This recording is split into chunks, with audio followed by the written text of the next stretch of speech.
चिराग पासवान केंद्रीय मंत्रालय से इस्तीफा देंगे और बिहार में मुख्यमंत्री बनेंगे, ऐसी चर्चाएं खूब हो रही है और इस पर अब राजनीति भी गर्म हो गई। मेरे साथ चिराग पासवान के पार्टी के बिहार प्रदेश प्रवक्ता मनीष सिंह है।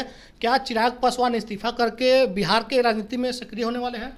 देखिए, ये दूसरी बात है और ये निर्णय चिराग पासवान जी का है कि वो इस्तीफा करेंगे कि केंद्र में मंत्री रहते हुए बिहारियों की सेवा करेंगे।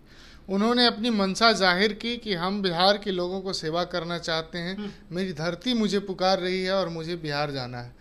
तो आपने देखा होगा, जब चिराग पासवान जी केंद्रीय मंत्री रहते हुए भी महीने में 5 से 7 बार बिहार जरूर आते हैं और जब भी बिहार में कोई आयोजन हो या कोई कार्यकर्ताओं को ज़रूरत पड़ती है, चिराग पासवान जी अपने लोगों के बीच रहते हैं। केंद्र में मंत्री रहते हुए भी 2 बड़े फैसले अपने विभाग का, एक निफ्टम कॉलेज और एक मखाना बोर्ड का गठन, ये 2 बड़े फैसले उन्होंने अपने विज़न के मुताबिक जो 2019 में तय किया गया था, बिहार फर्स्ट बिहारी फर्स्ट, और जो जिसका विज़न डॉक्यूमेंट हम लोगों का तैयार हुआ कि बिहारियों को हम लोग सबसे अगले पायदान पे कैसे लेकर जाएं, जो मजाक का पात्र बना हुआ है, जिसका उपहास हो रहा है और जो पिछले काल खंडों में बिहारियों को अपमानित करने का प्रयास किया गया, उन सब चीज़ों से उबर कर बिहारियों काल खंडों पर आएंगे, लेकिन फिलहाल ये बताइए कि आखिर ऐसा क्या हो गया कि चिराग पासवान को बिहार की याद आ गई? चूंकि आपने खुद कहा कि महीने में 5 दिन ही रहते हैं बिहार में तो दिखते नहीं हैं। बिहार में कहीं दलितों पर अत्याचार हो, दलितों के बहन बेटी के रेप हो जाए, मर्डर हो जाए, आते नहीं है। महीने में 5 दिन आएंगे, पार्टी कार्यालय में नेताओं से मिलते चल जाते हैं। अब चुनाव करीब है, मुख्यमंत्री बनने का सपना देख रहे हैं तो बिहार की याद आ रही है। आप एक घटना बताइए जहां दलितों के साथ अत्याचार हुआ हो और चिराग पासवान जी उनके साथ घर पे नहीं गए। कोमल पासवान के घर पे गए, मुजफ्फरपुर की घटना में उनके घर पे, अगर जहां नहीं जा पाते हैं, जहां पारो हत्या याद है आपको? मुजफ्फरपुर ही अगर आप कह रहे हैं तो जो पिछले दिन अगलगी की घटना हुई थी, अगलगी तो छोड़िए ना, जहां पर उस रेप करके मार दिया गया था, उस अगर जहां चिराग जी नहीं जा पाए या कोई व्यस्तता रही, वहां उनके पार्टी के पदाधिकारी जाते हैं, हम लोग जाते हैं, कोई ना कोई उनका एक प्रतिनिधि वहां जरूर जाता है। और खासकर आपको एक बात समझने की ज़रूरत है कि ये इस बिहार में सामाजिक न्याय की जो लड़ाई चली, इमरजेंसी के खिलाफ जो आंदोलन हुआ, उस आंदोलन में मुख्य प्रणेता श्री नीतीश कुमार जी, लालू प्रसाद यादव जी और रामविलास पासवान जी। बिहार का ये दुर्भाग्य रहा कि रामविलास जी जैसे दूरदर्शी आदमी को मुख्यमंत्री नहीं बना पाया और वो कसक हम लोगों के मन में, खासकर कार्यकर्ताओं के मन में अब तक है कि हमारे नेता, हमारे पार्टी के संस्थापक इस प्रदेश के मुख्यमंत्री नहीं बन पाए। आज चिराग जी को आप लोग मुख्यमंत्री बनाना चाह रहे थे। हम जो बताना चाह रहे हो आप समझिए, श्रद्धेय रामविलास पासवान जी का मेहनत का कोई और फसल काट ले गया, कोई और उनका क्रेडिट को, सामाजिक न्याय की लड़ाई का मुरेठा एक आदमी अपने सर पे बांध लिया और सबकी लड़ाई का, सबका क्रेडिट अकेले लेकर वो आदमी बिहार का मुख्यमंत्री बन गया। आगे के समय में वो अपने पत्नी को मुख्यमंत्री बनाते हैं, फिर अपने बेटा को डिप्टी सीएम बनाते हैं। अब उनका प्रयास है कि फिर कहना चाह रहा, नाम लीजिए, मैं माननीय लालू प्रसाद यादव जी के बारे में बता रहा हूँ कि जिन सामूहिक संघर्षों का मुरेठा अपने सर पे बांध लिए और सामाजिक न्याय की लड़ाई की सारा सेहरा अपने ऊपर लेकर अपने परिवार को स्थापित किया और सत्ता को भ्रष्टाचार का माध्यम बनाया उन्होंने।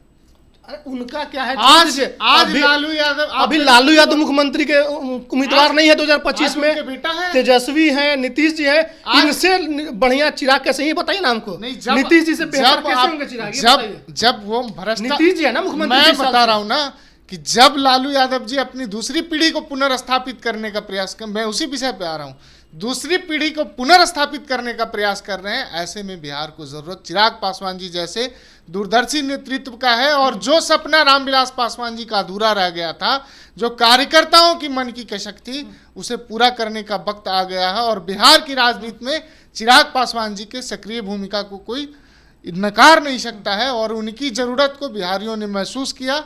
इसलिए बिहार की धरती आज पुकार रही है और चिराग जी वापस बिहार की सेवा के लिए तैयार हैं। कितने सीटों पर चुनाव लड़ेंगे आप लोग मुख्यमंत्री बनने के? ये तो गठबंधन के प्लेटफॉर्म पे तय होगी ना। तो गठबंधन में रहते हुए तो मुख्यमंत्री का चेहरा चिराग तो नहीं हो पाएंगे अभी तक जो नहीं, चेहरा कोई भी हो, चेहरा पे कोई विवाद नहीं। सर्वदलीय 5 दलों की सहमति से हम लोग का साझा कार्यक्रम भी चल रहा है, नीतीश कुमार जी के नेतृत्व में चुनाव भी लड़ेंगे, इसमें कोई कहीं दो मत नहीं है। लेकिन चिराग जी बिहारियों की सेवा करने के लिए वापस बिहार आएंगे और बिहार की राजनीति में अपनी सक्रिय भूमिका को निभाएंगे। वापस आएंगे, कैसे भूमिका निभाएंगे बिना मुख्यमंत्री बने? मुख्यमंत्री बनना कोई जरूरी है? तो अभी बिना मुख्यमंत्री बनने दोनों भी- बात आप ही कह रहे हैं। एक बार बोल रहे हैं कि हमारे नेता सरदे रामविलास जी नहीं बने, मन में कसक रह गया। अब बोल रहे हैं कि मुख्यमंत्री बनने की देखिए, जरूरत नहीं है। मुख्यमंत्री- आप एक तरफ पीड़ा भी पाल के बैठे हैं मन में, एक बार बोल रहे हैं कि पीड़ा की जरूरत भी नहीं है। पीड़ा आप ही को हो रही है ना? मुख्यमंत्री बनने की योग्यता चिराग पासवान में है। हाँ, बोलिए ना डंके के चोट पर, किससे डर रहे हैं? इससे कोई नकार तो नहीं सकता है ना। डर किससे रही है बोल नहीं, डरने की कहाँ कोई तो बोलिए बात कि है। डंके के चोट पर चिराग जी को मुख्यमंत्री बनाना नहीं, चाहते हैं। तो जब समय आएगा तो ये भी बोलेंगे, और समय आएगा तो चिराग जी समय बिहार क्या, चुनाव करीब आ गया, अब नहीं बोले? अरे अभी तो साझा कार्यक्रम तय हो चुका है एनडीए का। अभी हम लोगों ने तय कर लिया तय कर दिया कि नीतीश कुमार होंगे मुख्यमंत्री, आप लोग नहीं नीतीश होंगे। कुमार के नेतृत्व में चुनाव लड़ेंगे। विजय सिन्हा ने स्पष्ट कह दिया कि यहाँ पर अभिनेताओं की जरूरत नहीं है, नेताओं की जरूरत है।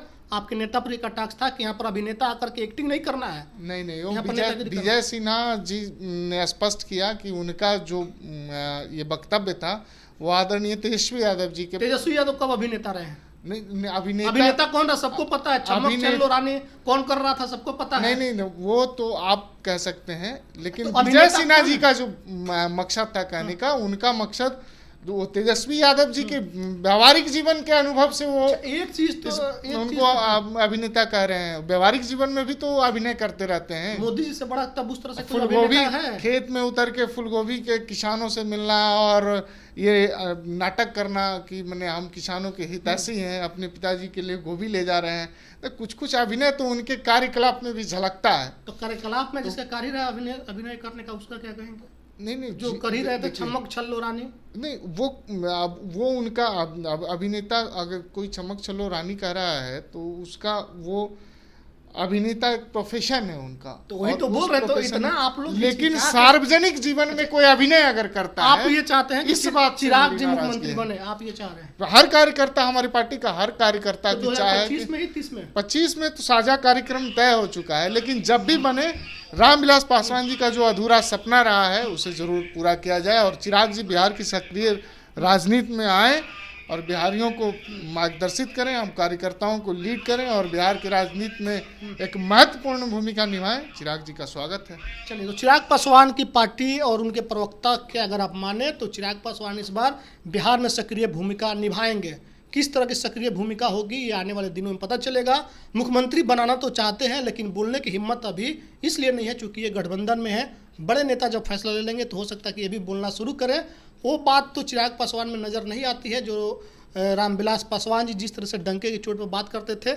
देखना होगा कि कब हिम्मत करते हैं चिराग पासवान या उनके पार्टी के नेता जो ये दावा कर दे कि 25 में ही हम मुख्यमंत्री बनेंगे।